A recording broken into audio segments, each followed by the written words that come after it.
Welcome to Nolan Knows. First, it's missed in the media.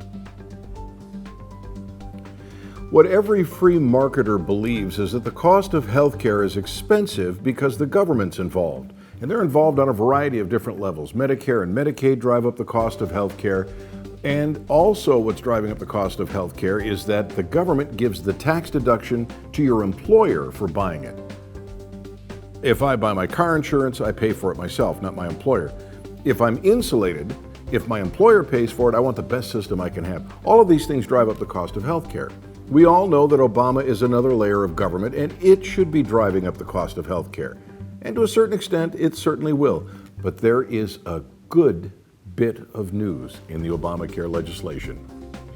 Because the new health insurance policies are so extravagant, they're making up the cost difference by having these huge deductibles, $6,000, $7,000, $8,000 deductibles that, frankly, most families won't burn through.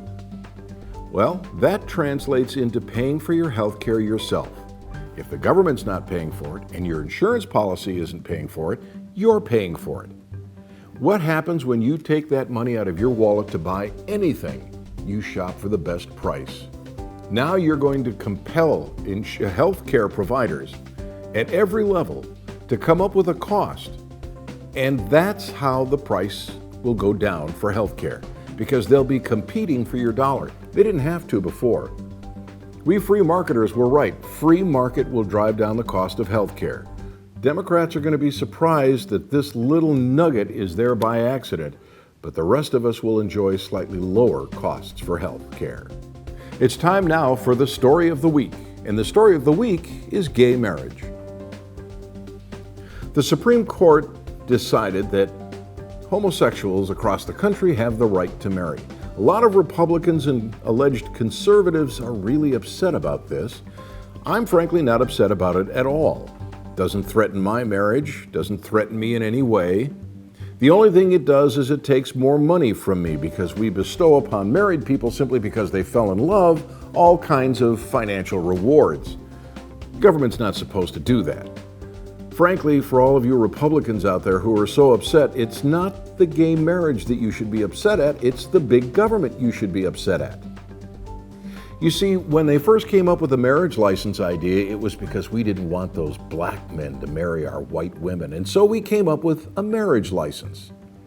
Doesn't even make sense that you should get a license from the government. You fall in love with somebody, you marry them, and you can have a civil contract. You can go to your church and have the church say yes or no and perform the ceremony. It should have nothing to do with the government.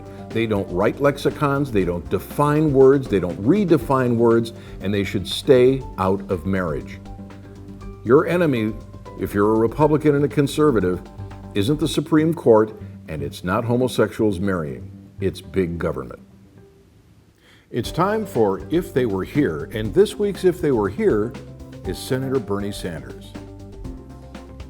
Bernie Sanders, I'm sure you know, is a senator from Vermont. He's running to get the nomination for president, and he's doing it on the Democratic ticket, even though he is an avowed socialist. He admits he's a socialist. But he threw his hat in the ring, kind of a long shot. Everybody dismissed him.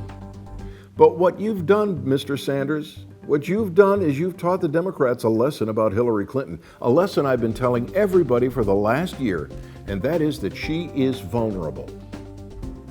What's happened is that, well, nobody was taking you too seriously at first. You're now gathering steam. You're filling stadiums. Thousands of people are coming to hear you speak.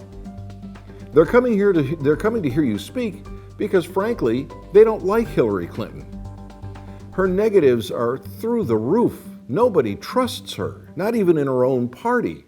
But you've done something else. By showing everybody how vulnerable she is, you've gotten other Democrats to throw their hat in the ring.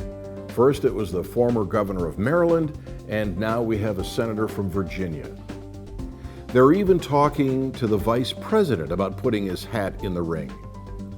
Hillary Clinton is not a threat. She's not a danger. She's not a particularly good candidate. There's a part of me that thinks she's such a poor candidate that I actually hope she does win the nomination. But Senator Sanders, you've taught us all a lesson. She's vulnerable.